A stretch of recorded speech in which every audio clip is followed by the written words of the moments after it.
자, 시작하시죠. 51번 행정학의 학문적 성격 옳지 않은 것은, 이건 문제도 이제 2019년 행정사에서 나왔는데 행정학의 학문적 성격이 오랜만에 출제됐습니다. 그죠? 됐습니다. 1번 과학성은 보편적 원칙을 인정하죠. 행정학의 과학성은 같은 말이 설명, 유형, 인과, 그죠?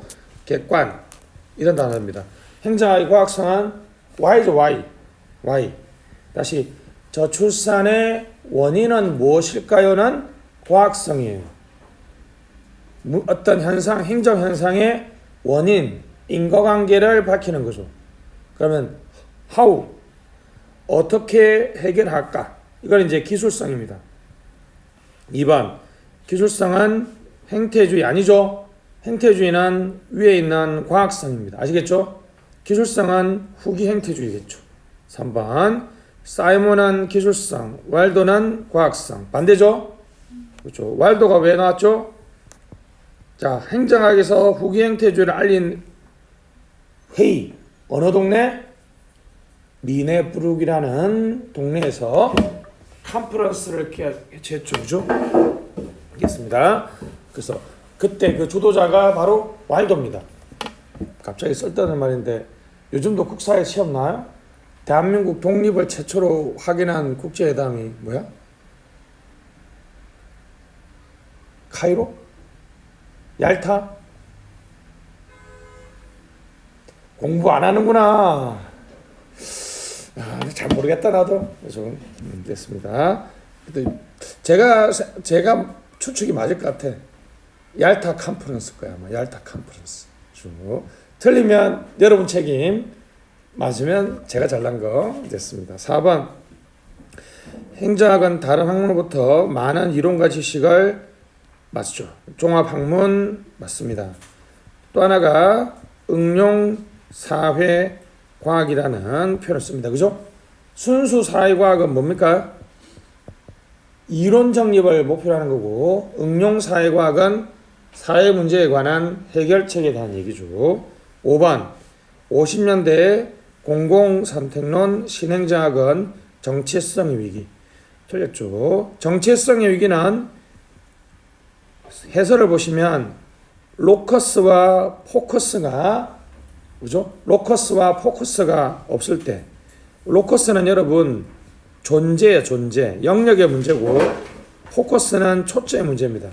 예를 들면 여러분 통치 기능서를 인정하게 되면 행정이 정치인지 행정인지, 그죠? 결정에 존재하는지 집행에 존재하는지 그 존재의 영역이 불명확해지죠. 이거는 뭐라 그래요? 로커스를 상실한 거죠. 예를 들면 자 여러분 허버트 사이먼은 행정과 경영이 유사하다 그러면서 민간 기업의 관리 기법을 행정에 도입할 수 있다고 그러면 자 행정만의 연구의 초점은 없어지죠. 그잖아요? 그러니까 다시 정치와 행정이 흐리멍텅해지고 행정만의 연구의 어떤 초점이 없어지면 행정학은 뭐야? 정체성이 없는 거죠.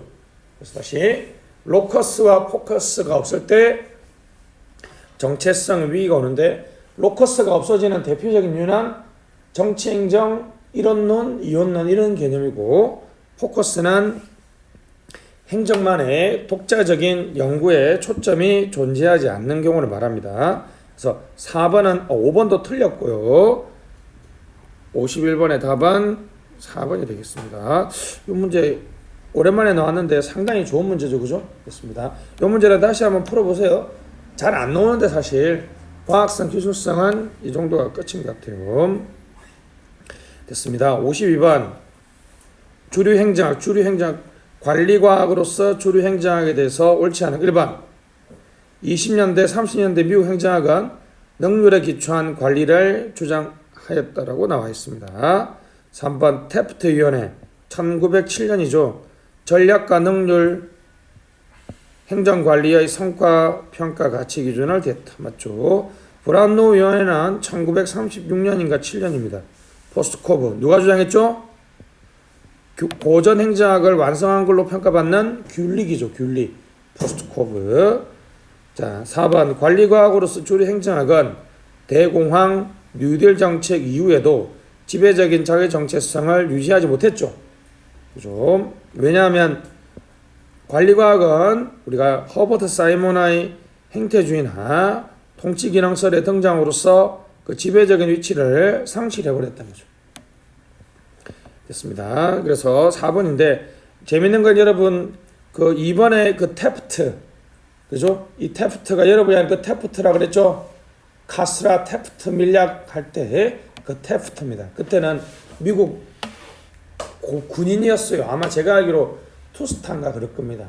외교 정권을 가지고 카스라를 만나서 뭐라고 서로 밀약을 맺었다고요? 니는 필리핀 꿀꺽하고 나는 한국 꿀꺽하는 들 콜 그게 바로 카스라 테프트 밀약이죠. 근데 육군 장군인 투스타 장군인데 외교 정권을 맡길 정도면 일반 군인은 단지 직업 군인이 아니라 정치가로서의 어떤 탁월한 그죠 역량을 발휘했다는 거죠. 돌아가가지고 그 지금으로 치면 이제 공화당 있죠. 공화당 쪽에 그 대선 후보가 돼가지고 대통령이 됐습니다. 테프트 위원회는 테프트가 대통령이 되고 나서 설치한 위원회입니다. 전략과 능률에 관한 대통령위원회죠. 우리나라로 치면 참 씁쓸한 사람이죠, 그죠? 뭐 굳이 그것 때문은 아니더라도 우리나라가 보다 빨리 일본의 식민지가 됐던데 큰 기여를 했다라고 볼 수 있는 거죠, 그죠? 그 기여라 그래야 되나 하여튼, 그죠? 이 볼 때마다 테프트 이 사람 한번 검색해 보십시오. 생긴 것도 진짜 뭐 무식하게 생겼어. 그만하겠습니다. 테프트. 자, 넘어갑시다. 53번. 우드로 윌슨 행정의 연구 옳지 않은 것. 1번 19세기 말엽 미국 정부의 규모가 그 이전과 비교 안 될 정도로 커졌고 행정의 수요가 급격히 결정한 상황에서 행정 연구도 중요성을 역설했다. 2번 정경유착과 보수 중심의 타락한 정당 정치로 인한 부패가 극심한 상황. 행정이 정치로부터 독립. 그죠? 2번의 그죠? 타락한 정당 정치 무슨 주의? 역관주의죠. 역관주의. 3번 윌슨은 행정의 전문성 강조, 정치와 행정의 분리, 행정의 영역을 비즈니스로 영역, 필드 오브 비즈니스. 맞죠? 4번 윌슨은 행정의 본질을 의사결정과 이에 따른 집행의 효과성을 높이는 것으로 파악. 근본적으로 효율적 정부가 되어 돈과 비용을 덜 들여야 한다고 정했다. 참, 그죠? 서울시 7급 문제가 그죠? 어떤 면에서는 읽기 테스트라고 볼 수도 있죠. 딱 요 한 단어 틀렸죠. 의사결정 요 한 단어 틀렸죠. 그죠? 나머지는 다 맞죠, 사실. 됐습니다. 넘어가시고 54번, 55번은 너무 쉽습니다. 넘어가시고요. 오랜만에 그 56번 행태주의가 오랜만에 시험에 한번 나왔죠. 자, 행태주의 적절하지 않은 것은 1번 한번 읽어보시죠.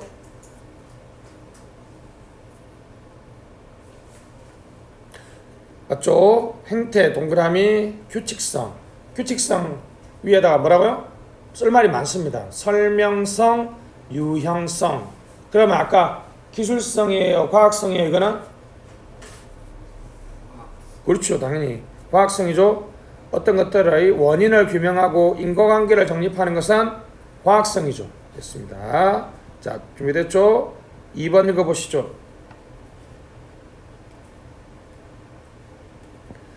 자, 딱 봐도 2번이 틀렸죠? 그죠? 실천적 수준, 적극적 정책에 응용하거나 반영하는 게 아니죠. 이거는 당연히 무슨 행태주의? 후기 행태주의의 주요한 특징입니다. 이건 이제 객관식 문제 풀어보면 바로 느낌 있죠. 여기 보면 여러분 행태주의의 특징에서 발전 행정을 넣기는 좀 어색하잖아요. 그럼 아닌 걸 오답 시비가 없으려면 당연히 뭘 넣겠어요? 후기 행태주의를 넣을 수밖에 없겠죠. 다른 학파의 이론을 넣는다면 후기 행태주의를 넣을 수밖에 없겠죠. 3번 과학적 탐구, 객관성, 가치 기업을 철저히 배제. 맞죠? 자, 논리 무슨 주의? 논리 실정주의죠. 논리 실정주의 됐습니다. 4번 맞죠? 복잡한 사회 현상, 정확한 지식, 질적 정보를 양적 정보로 맞죠? 양적 정보 씁시다. 양적이니까 계량적, 그럼 주관적이에요? 객관적이에요? 객관적이죠. 그러면 양적 정보는 내면적입니까? 외면적입니까? 외면적이죠. 객관적이면 규범적이에요? 실정적이에요? 실정적이죠. 인간 행동의 객관적, 규범적, 외면적, 실정적 측면을 뭐라 그랬죠? 행태라 그랬죠? 행태라 그랬습니다. 56번의 문제는 좀 좋은 것 같습니다. 답은 2번이 되겠고요. 조금 뭐 어떤 면에서는 좀 뭐 쉽다라고 볼 수도 있습니다. 넘어가시죠. 행태로는 그래서 요까지만 하고요. 58번 한번 볼까요? 적절한 거니까 한번 봅시다. 1번 행태주의는 정치와 행정 현상에서 개별 국가의 특수성 틀렸죠? 자, 과학성이면 무슨 이론? 보편 이론. 무슨 이론? 일반 이론. 같은 말이죠. 다시 보편적으로 적용된다. 뭐 적용된다? 일반적으로 적용된다. 그래서 뭐 보편 이론하고 그렇죠. 일반 이론입니다. 보편성의 반대말은 특수성이잖아요. 그죠? 일반성의 반대말도 특수성이 되겠습니다. 2번 방법론적인 개체주의 맞죠? 자, 그럼 거시 이론입니까? 미시 이론입니까? 개인을 연구하죠. 방법론적인 개체주의잖아요. 개체주의. 개인을 연구하니까 무슨 이론? 미시 이론이죠. 미시 이론은 개인을 연구하는 거죠. 예를 들면 충북 사람들이 충남 사람보다 사투리가 심하다. 저는 방금 미시 이론을 얘기했어요. 거시 이론을 얘기했어요. 고시 이론이잖아. 개인을 얘기한 게 아니라 충청북도 전체의 특징을 얘기했죠. 근데 만약 우리나라 치면 대한민국은 중국보다는 매너가 있다. 이거는 뭐 거시 이론보다 더 거시적 수준이죠. 됐습니다. 3번 읽어보시죠. 부활이 틀렸죠? 됐습니다. 부활이 아니라 뭐라고요? 활용이죠. 활용. 후행태주의는 정확하게는 행태주의를 반대하는 게 아니라 행태주의 이론을 사회 문제 해결에 활용하자라고 주장한 거죠. 활용하자 주장합니다. 4번 이 지문은 그냥 이거라 그랬죠. 배제한다 X 포함 됐죠. 태도 의견 개성을 포함합니다. 알았죠? 이 지문이 학문적으로 엄청 중요한 지문이에요. 그죠? 심리학의 행동주의는 인간의 진짜 철저한 외면만 연구하거든요. 근데 사회과학은 그게 아니라 태도 의견 개성을 포함한다는 거죠. 됐습니다. 그래서 넘어가시고 60번 비교행정. 이 문제가 한 10년 만에 새로 나왔습니다. 비교행정. 그래서 한번 풀어봐야 되겠죠. 자, 독자적인 연구 대상을 획정하기가 어렵다. 비교행정의 한계는 한계로 설명 옳지 않은 것. 2번 환경과 행정의 교류적 관계를 경시하는 정태적 접근이다. 그렇죠. 정태적 접근으로서 한계가 있습니다. 3번 처방성과 문제 해결성을 강조함에 따라 비과학화를 초래했다. 답을 딱 봐도 그죠? 됐습니다. 3번이 되겠네. 그죠? 처방성과 문제 해결성은 신행정학이나 후기행태주의의 특징이죠. 이게 비교행동론의 비판하고 상관없죠? 한계하고 상관없습니다. 4번 행정을 지나치게 과소평가함으로써 행정의 독자성을 무시하고 환경 종속성을 강조했다. 맞죠? 그래서 이걸 이제 극복하기 위해서 무슨 행정? 발전 행정이 등장했습니다. 1번 독자적인 연구 대상을 획정하기 어렵다. 그렇죠. 비교 대상이 너무나 다양하고 많기 때문에 이게 이제 거시 이론이기 때문에 뭘 비교해야 될지도 좀 알 수 없고요. 그래서 이 문제가 제기됩니다.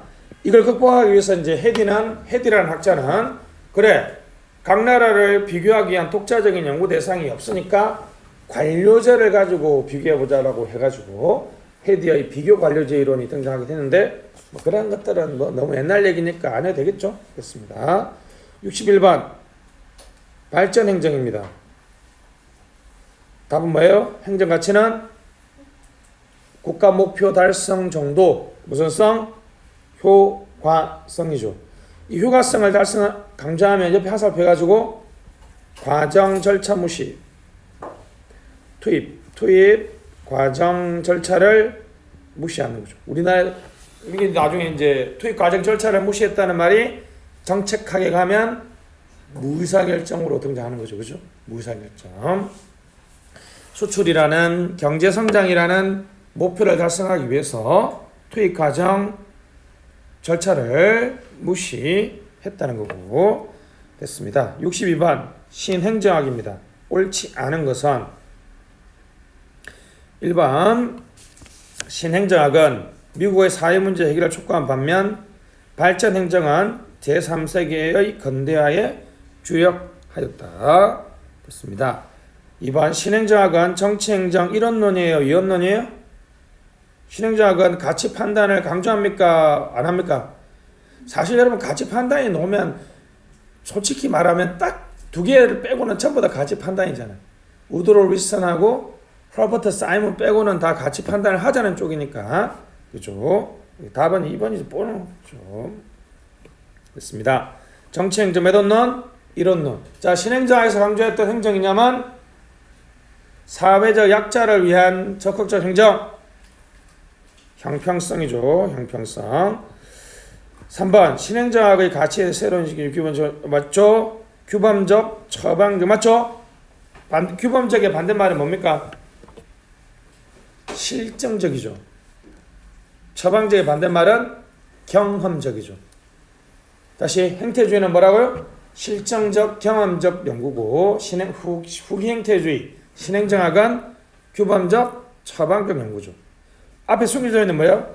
가치에 대한 새로운 인식에 기초하여라는 말이 나와있죠.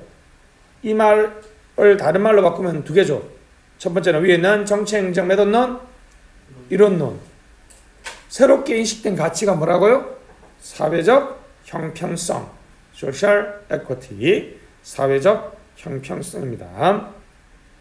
4번 했죠. 왈도가 미네부룩 컨퍼런스 미네부룩이라고 한번 치면요. 내가 하도 궁금해서 나 여러분보다 좀 낫기 위해서 나도 한번 나는 쳐봤다. 미네부룩이라 치면 바로 그 옆에 대학이 하나 떠요. 바로 거기가 시라큐스 대학입니다. 시라큐스 대학. 시라큐스 대학에 하버드의 여러분 정책 대학원 이름이 뭐예요? 하버드를 졸업한 대통령 케네디를 따서 무슨 스쿨? 케네디 스쿨이라고 그러고 시라큐스 대학의 행정대학원을 맥스웰 스쿨이라고 그러는데 오히려 행정학 쪽에서는 맥스웰을 더 쳐주기도 합니다. 사실 거기에 교수가 누구였다는 거? 왈도였다는 거지. 재미없나? 미네르브 그 뭐 블랙스버그 매니페스토 블랙스버그서는 왜 블랙스버그 찾아봤거든? 검색해보고 바로 알겠더라. 버지니아 대학 바로 옆에 있더만. 거기 블랙스버그 선언했던 대학 교수 2명이 버지니아 대학 소속이거든. 그러니까 가까운 동네에서 한 거야. 우리로 치면 뭐야 오송선언 이런 거지. 영어라서 우습게 보이지만 우리로 바꾸면 외국 사람들은 오송선언 좋은데 이렇게 막 이럴 거 아니야. 넘어갑시다. 63번은 쉽고요. 64번 한번 체크해 봅시다. 신행정학의 핵심 내용으로 옳은 것만 기억. 자, OX X죠. 니은 지향입니까? 지양입니까? 지양이죠. D것 맞죠? 고객 중심주의 맞습니까? 맞죠? 행정의 대응성이라고 써보세요. 그죠? 미함은 일단 무조건 아니죠. 그죠? 자, 고객 중심 행정을 뭐라 그런다고요? 대응성. 이해돼? 똑같은 말이죠? 고객 중심 행정이 대응성이고 됐습니다. 똑같은 말입니다. 자, 65번은 넘어가시고 66번도 넘어갑시다. 너무 쉬운 거니까. 67번 현상학 진짜 오랜만에 나왔죠. 현상학 됐습니다. 옳지 않은 것은 자 1번 사람들의 의식, 생각, 언어, 경험으로 구성된다. 그래서 이걸 뭐라 그래요? 구성주의라고 그러죠. 이미 이게 사실 맞죠. 여러분 제가 느끼는 조국 교수 사태와 여러분이 느끼는 사태가 좀 다르겠죠. 페미니즘적인 정책을 보는 40대의 남성과 20대 여성과 20대 남성이 다 다르잖아요. 왜요? 자기들의 경험이 투영되기 때문이죠. 됐습니다. 2번 행정연구, 행정활동과 관련된 상호작용에서 표현이 멋있죠. 상호주관적인 경험, 인터서브젝티비티라 그러죠. 이른바 상호주관성. 이게 서로 이제 마음의 교집합이라 그랬죠. 내가 이심전심, 너하고 나하고 인식하는 것이 공통적인 것, 상호주관성. 그렇죠? 이게 현상학에서 가장 중요하게 생각하는 거죠. 일반 법칙을 발견하는 게 아니라 사람들마다 다르게 느끼는 무엇을 확보하는 과정, 상호주관성. 그럼 여러분 행태주의 쪽이겠어요? 반행태주의 쪽이겠어요? 반행태주의죠. 사람마다 느끼는 게 다르니까, 그럼 사람마다 느끼는 게 다르니까 일반 법칙적인 연구가 아니라 개별 사례적인 연구를 해야 되겠죠. 됐습니다. 3번 가치와 사실의 구별을 인정하지 않죠. 가치명제와 사실명제는 서로 섞여 있다는 거죠. 됐습니다. 4번 기존 관찰이나 믿음에 영향을 받지 않기 위해서 가로 안에 묶어두기 또는 판단 중지를 중시합니다. 이게 중요한 표현이죠. 판단 중지. 이제 왜 그러냐면 자보세요. 어떤 현상을 요즘엔 이게 얘기해도 되나? 트와이스의 치오가 무슨 이상한 말을 했다면서. 나 처음에 뭐라고? 뭐라 그렇게 엉엉엉 했던 딱 나온 첫 순간 얘가 무슨 애교를 부렸나 이렇게 생각했거든. 전형적인 판단 중지죠. 이게 왜 현상학에서는 왜 판단 중지를 하느냐 하면 잘 봐요. 방금 뭐라 했으면 첫 번째 그 선풍기를 보면서 딱 보는 순간 선풍기 멋있다. 이게 이렇게 놔야지. 선풍기를 보면서 내 어릴 때 선풍기로 아버지한테 두드려 맞았으니까 선풍기는 나쁜 놈이 이미 계속 생각을 계속 보게 되면 내 생각이나 내 경험이 계속 투영되죠. 그러니까 이게 왜곡되는 거야. 그러니까 딱 보는 순간 바로 딱 대답하는 그게 그 사람이 느끼는 정확한 현상에 대한 인식이라는 거지. 그래서 판단 중지를 해야 된다. 판단 중지. 그죠? 자, 모르면 여기까지는 뭐 충분한 설명이었는데 모르면 자 객관식상 가로 안에 묶어두기. 설마 이걸 가로 밖에 묶어두기로 놓겠냐? 그지? 가로 안에 묶어두기나 판단 중지 또한 뭐하고 무슨 이론에 맞다? 현상학에 맞다. 알았죠? 핵심 키워드가 뭡니까? 상호주관성. 됐습니다. 68번 공공선택론입니다. 1번 정치행정제도의 상호작용을 연구하는 일련의 시도. 정치경제. 나는 여기서 공공선택론으로 번역하는 거 싫다 그랬지. 무슨 경제학? 정치경제학. 다시 뭐라고요? 정치경제학.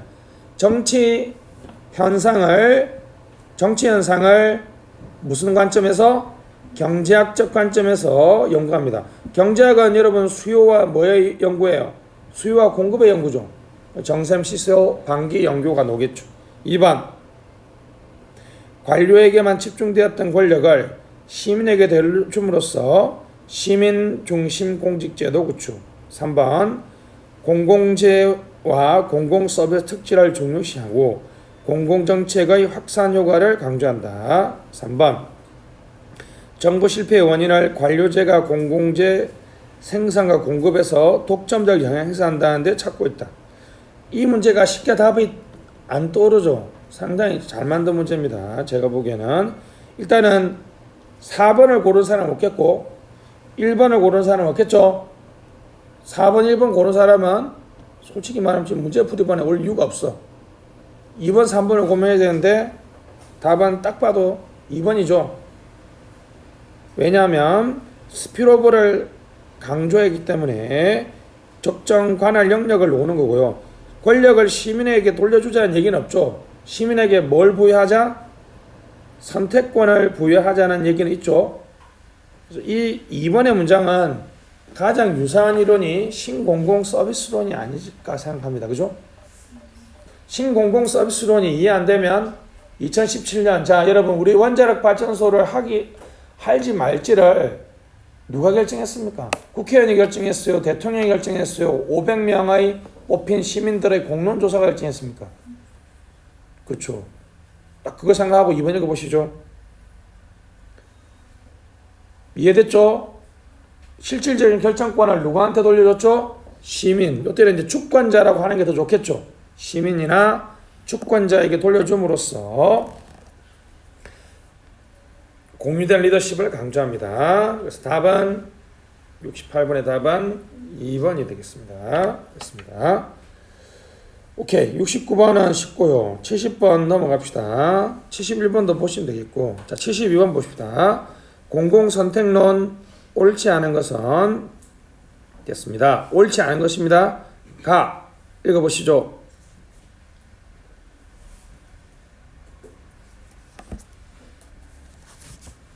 가는 뭐 당연히 맞죠? 여러분이 문장을 읽지 말고 자 경제학적 방법 맞죠? 방법론적인 기체주의 맞죠? 나. 자 공공선택론 가치 중립적이다. 바로 틀렸죠, 그죠? 가치 중립적이다. 틀렸습니다. 정치 영역 밖에 있는 게 아니라 그죠? 행정 정치 이론론이 되겠습니다. 다 리스칸이 넣으면 맨날 이거밖에 안 넣어줘. 관료들은 한계 편익 곡선과 한계 비용 곡선이 교차하는 지점에서 공공 서비스를 달성하면 된다. 교차하는 지점이 아니라 기울기가 같아지는 지점 아니면 그죠? 이 한계 편익 곡선이 아니라 편익 곡선과 비용 곡선이 같아지는 지점 그죠? 편익 곡선과 비용 곡선이 같아지는 지점에서 우리 공급하려고 한다는 것이죠. 에로의 불가능성 정리 됐습니다.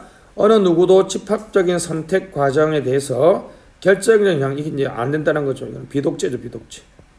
그렇죠? 비독재에 대한 얘기가 되겠습니다. 그래서 나와 다가 틀렸죠? 이거 여러분 에로의 불가능성 정리에 기억나십니까? 무비클럽 누구 무비클럽? 완, 이, 파, 무, 비, 완. 자, 이게 내가 5개 말한 게 뭐라고요? 바람직한 사회 선호.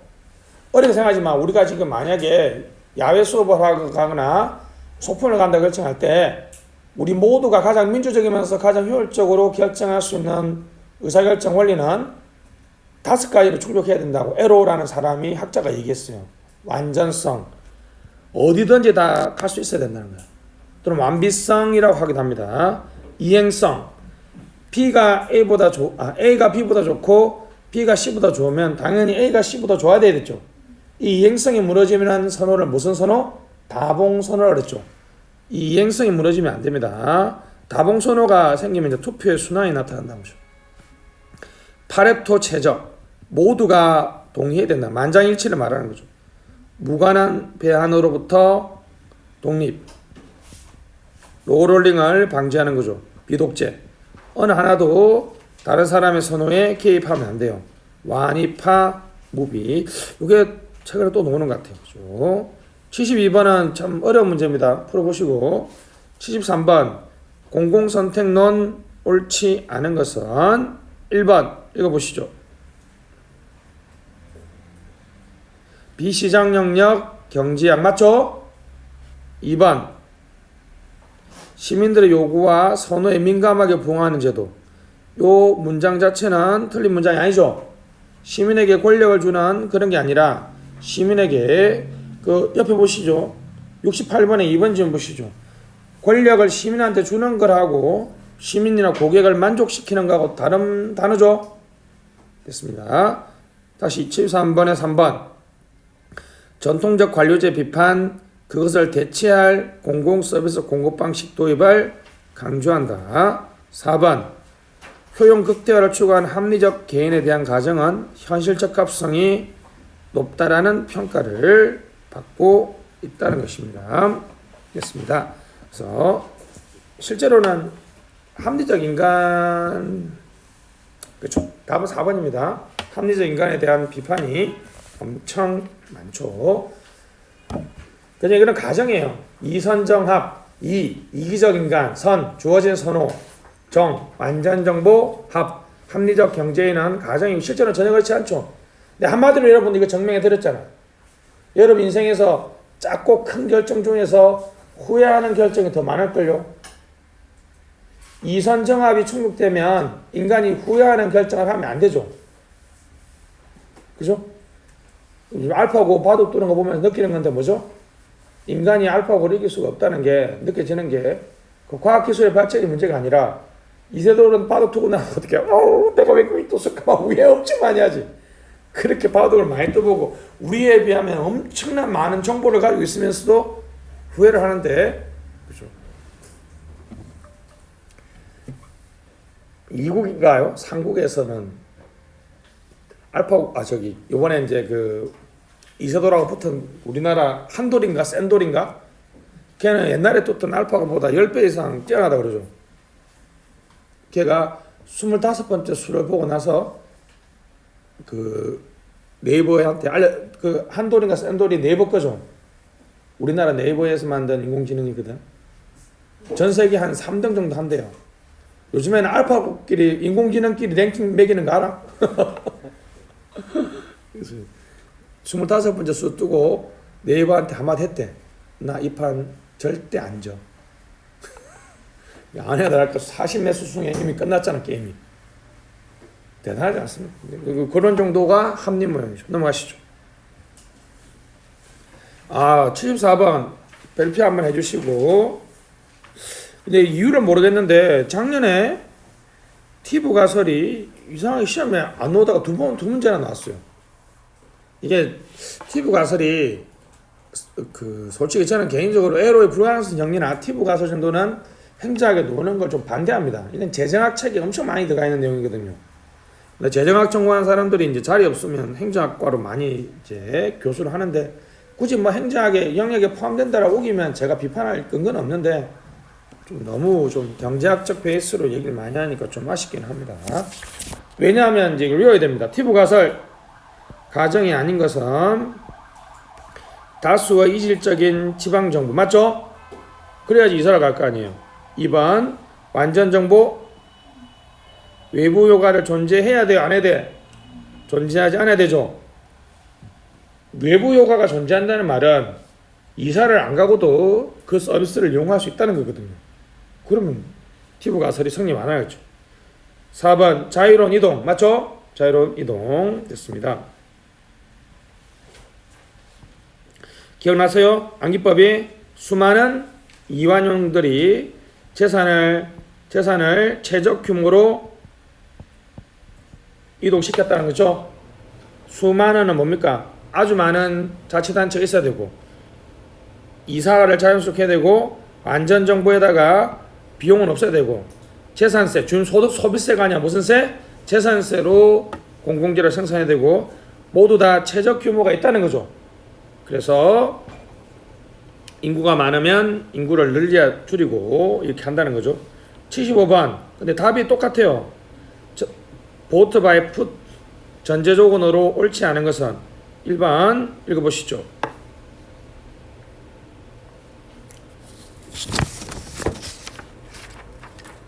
(2번) 읽어보시죠.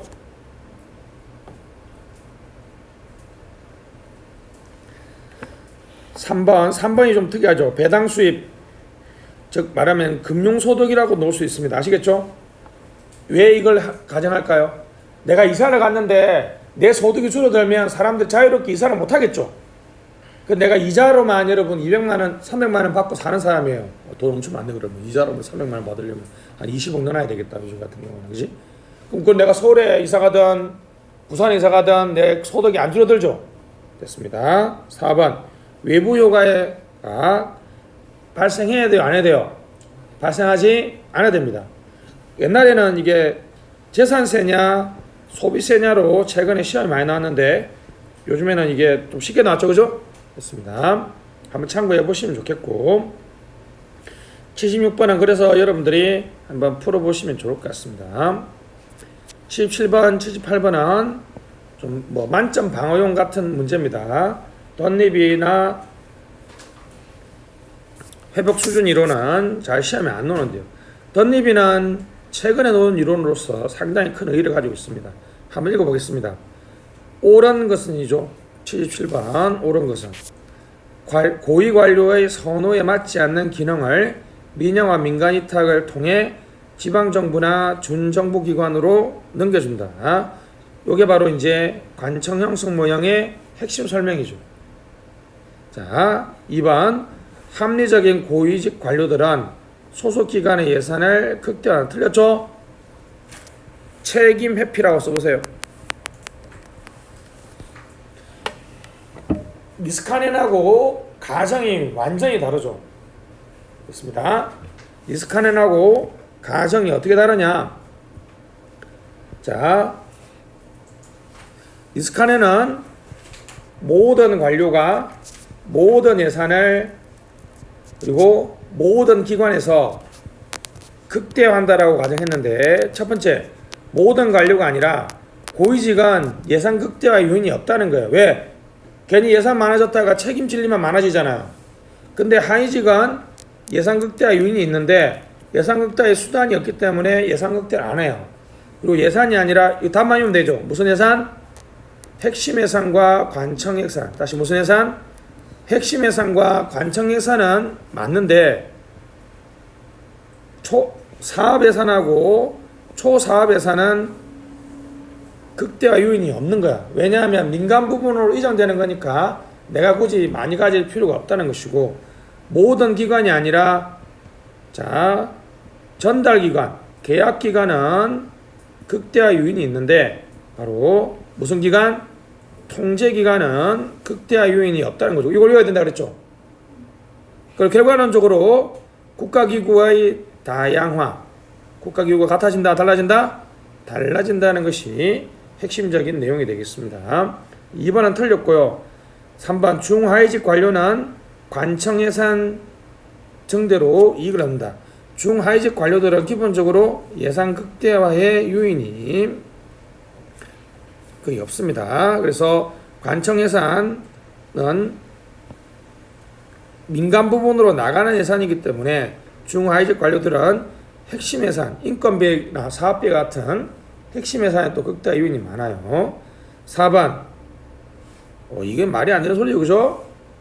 당연히 사적 이익을 따라서 결정하게 된다는 거죠. 그래서 답은 1번이 되겠습니다. 그래서 밑에 당구장 표시에서 국가기구의 다양화라고 쓰시고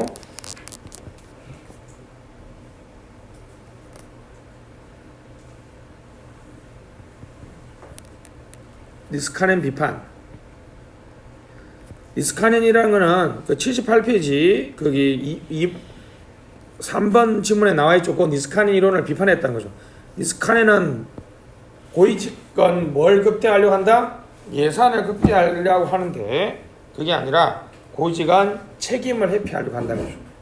그래서 집행기능을 매분봉화한다는 것이, 그래서 관청을 만든다는 것이 핵심적인 내용이죠. 78번이 있습니다. 요게 작년 문제 중에 가장 어려웠던 문제예요. 문제가 어려운 건데 좀 전통적인 행정의 출제 범위에서 좀 벗어난 것 같긴 해요. 한번 봅시다. 기업은 재정권을 독점한 정부에서 정치가나 관료들이 독점적 권력을 국민에게 남용하여 재정 규모를 과도하게 팽창시키는 행위를 의미한다. 자, 롬과 로젠탈의 회복 수준 이론. 여기 정답인데요. 파킨슨 법칙. 일단 2번은 아니죠. 파킨슨 법칙 넣으려면 뭐가 업무 배정, 부하 배정 이런 게 나와야 되잖아. 그지? 부하 배정, 업무 배정.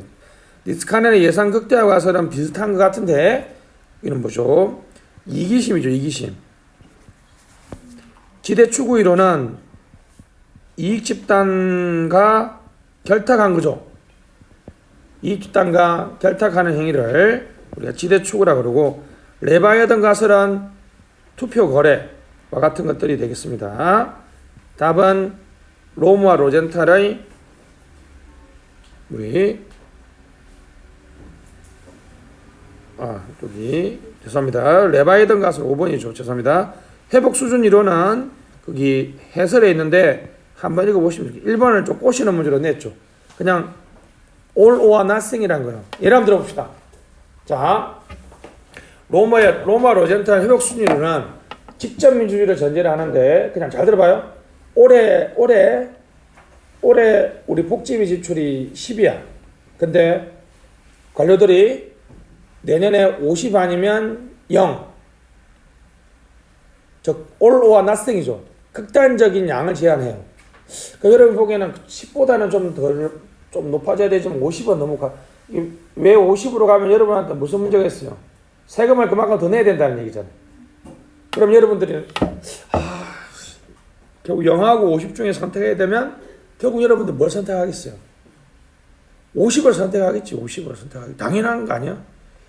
원래 여러분 예산을 쓰거나 뭔가를 하나 지출하면 그걸 0으로 하기는 엄청나게 힘들죠. 그래서 중간 정도의 대안이 선택된다는 다운스 이론을 부정한 거죠. 관료들은 예산을 어떻게 제공한다?